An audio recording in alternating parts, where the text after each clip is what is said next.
தமிழக மக்களுக்காக தொடர்ந்து உழைக்க திமுக அரசு தயாராக இருப்பதாக துணை முதலமைச்சர் உதயநிதி ஸ்டாலின் தெரிவித்துள்ளார்.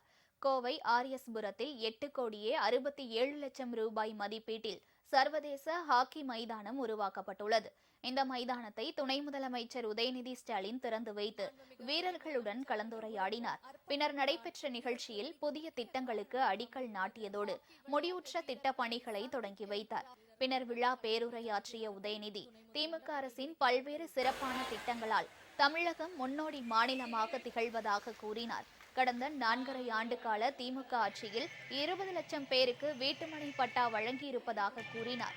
வீட்டுமனை பட்டா பெறுவது சலுகை அல்ல, அவர்களுக்கான உரிமை என்றும் அவர் குறிப்பிட்டார். தமிழக மக்களுக்காக தொடர்ந்து உழைக்க திமுக அரசு தயாராக இருப்பதாகவும் உதயநிதி ஸ்டாலின் கூறினார்.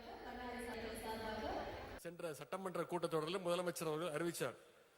கல்லூரி மாணவ மாணவிகளுடைய கல்விக்கு துணை நிற்கின்ற வகையில் இன்னும் சில நாட்கள்ல இந்த வருடம் மட்டும் 10 லட்சம் அதிநவீன லேப்டாப்ஸ்களை மாணவர்களுக்கு வழங்க இருக்கின்றோம். இது எல்லாவற்றுக்கும் மேலாக ஒரு திட்டம், இந்தியாவே திரும்பி பார்க்கின்ற ஒரு திட்டம். அதுதான் கலைஞர் மகளிர் உரிமை தொகை திட்டம்.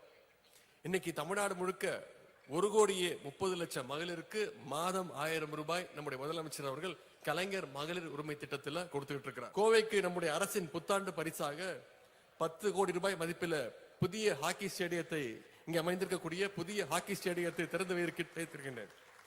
இனி சர்வதேச மற்றும் தேசிய அளவிலான ஹாக்கி போட்டிகள் சென்னையில் மட்டுமல்ல, மதுரையில் மட்டுமல்ல, உங்களுடைய கோவையிலும் அடிக்கடி நடைபெறும் என்ற வாக்குறுதியை நான் கொடுக்கின்றேன்.